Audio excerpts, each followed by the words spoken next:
Neil is a dairy farm consultant and the Australian technical manager with the Interact Group. He specialises in farm systems and farm business analysis. He's been closely involved with the 3030 project, and he has been very heavily involved with the Fleurieu partner farm throughout its development, and experienced firsthand the wide range of pasture management and forage options that have been investigated. So Neil's going to talk to you now. Thank you. No worries. So we'll jump straight in. I'm conscious I've probably got too many slides, so but please feel free to stop me at any point. If there's anything particularly you know or about the project at the moment you wanted me to focus on, sing out and say, can you get to that bit, because I'll probably do some parts that I'll skip over and I'll sort of pick the best ones to skip over. The 3030 challenge was to have a 30% increase in homegrown feed and then convert that into a 30% increase in profit. And the thing about 3030, and I guess it's why Intellect were asked to be involved and why David Becker, who's Intellect and Red Sky, were asked to be involved, was a project that was going to track farm profitability all the way through to the very end, so the return on your investment or return on assets you've got employed in your dairy business.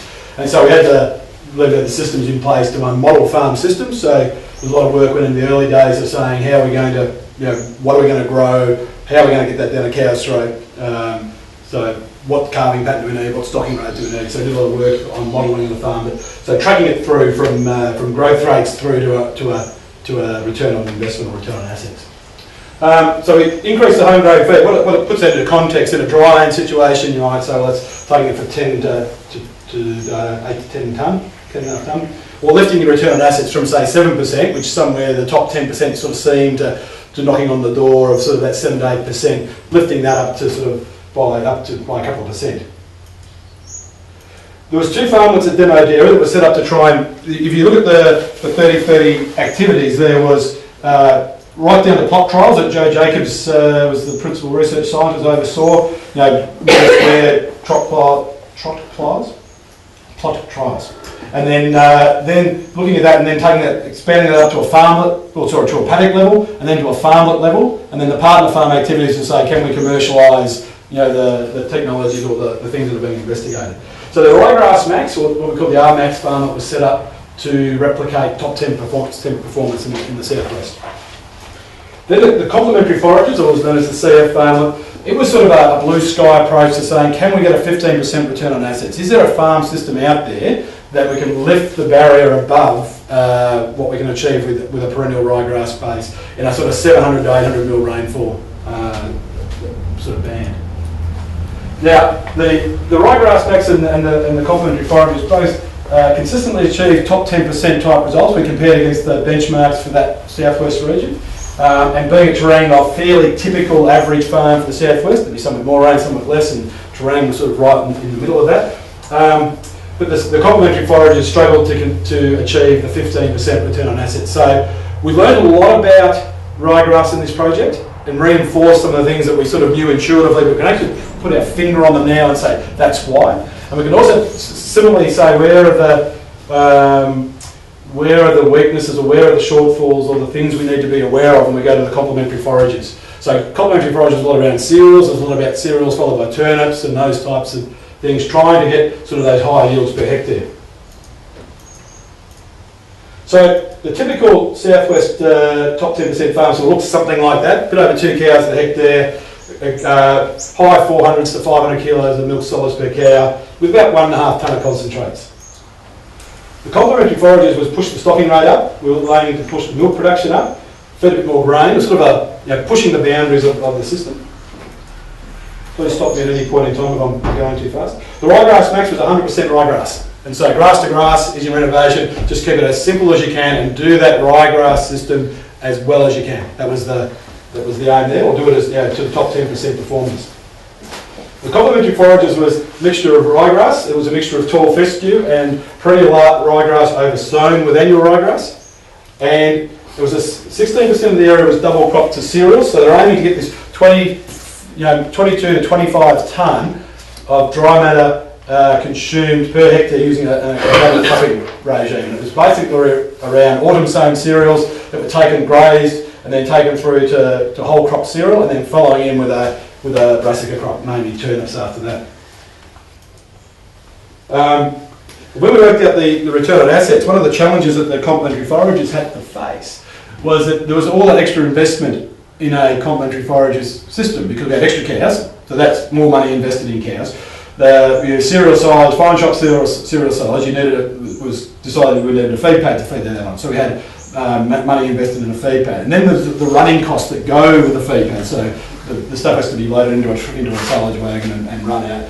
And what we found was that one of the challenges of the complementary foragers was the extra investment, 2, the extra running cost, but 3, the wastage at every step along the way and cost along the way. So one of the things we saw with cereal silage is some hugely impressive yields grown that didn't convert into kilos or tonnes of dry matter per hectare down the cow's throat. So there was losses at the harvest stage, the storage stage, and the feed out phase all the way through, which added cost to the actual tonnes of dry matter consumed.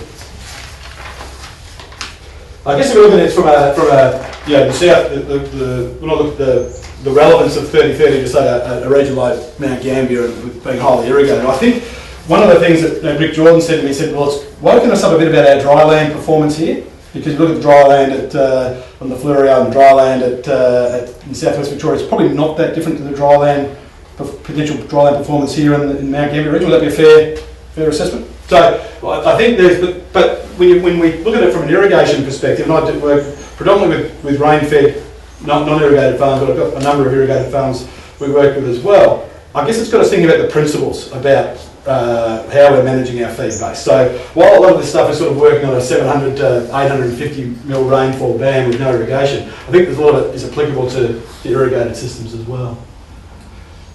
So I just want to talk a little bit about risk and return, because while we also measured profit and we measured the return on assets, we also want to think of that in the context of the risk.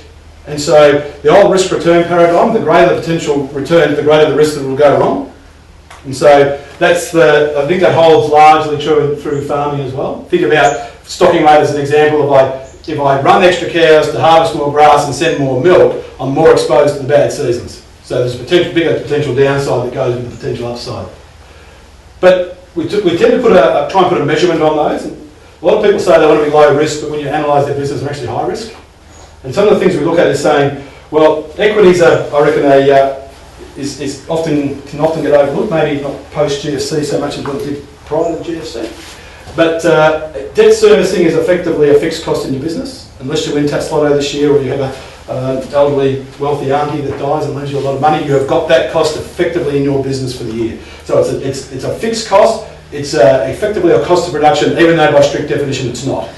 And when we do farm analysis, we don't put debt servicing in because we don't want to have that debt servicing clouding whether people are doing a good job of farming or not. But for you as an individual managing your cash flow and being able to service or meet all your commitments, it is effectively a fixed cost for that year. The other thing I'd say about equity is the capital reserves of the business. So when you do have a particularly bad season, low milk price, high grain price, whatever, if you run at negative profitability for a period, that's what you fall back on. And I think banks are looking at debt servicing and equity in terms of capital reserves a lot harder than what they did perhaps post GFC. And I think that's when we talk about risk, we can think about we think about the farming risk, but there's also the business risk we need to think of.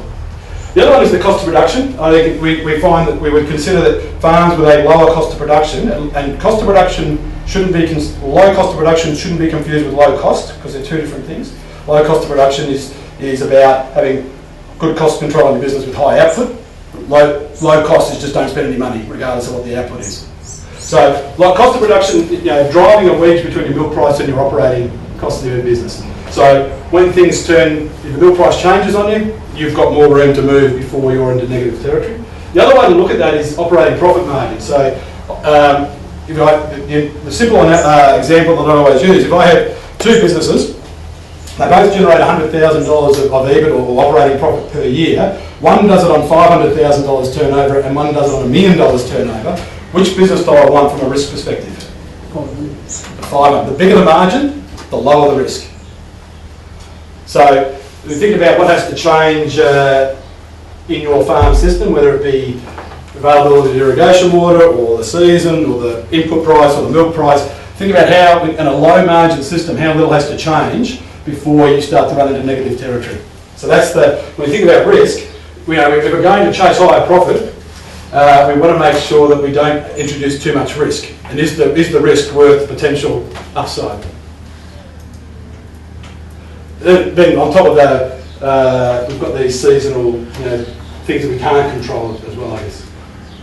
This is a concept that David Becker and I were asked to do some modelling work for Dairy Australia. I think, looking back, it was the forerunner of the Grains to Milk project, where we took a farm and we modelled it 35 different ways with different stocking rates, different grain feeding rates, and then we did 7 financial overlays. So we came up with 315 operating profits for the one farm that was based on a real farm. But the 3 lines that we've got here, and I might just take a little bit of time to explain it, is if you consider that a biological system is subject to the laws of diminishing returns, whether it's my golf handicap or whether it's a farm, it's harder and harder to get better. And so milk production per hectare, if we're increasing it with feeding rates or stocking rates, eventually we get into this tapering where it gets harder and harder to, on a pasture-based system, to that next incremental improvement in milk.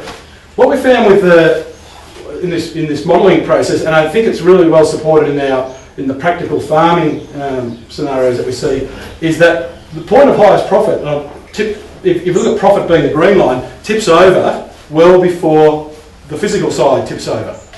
And if we want to talk about risk, then if operating margin, remember the higher the margin, the lower the risk, the point where the operating margin at its highest is not the point when profit's at its highest. And so if we go through there's 3 points. I think it's important to acknowledge that in a biological system, particularly in a pasture-based one, we're subject to these laws of diminishing returns.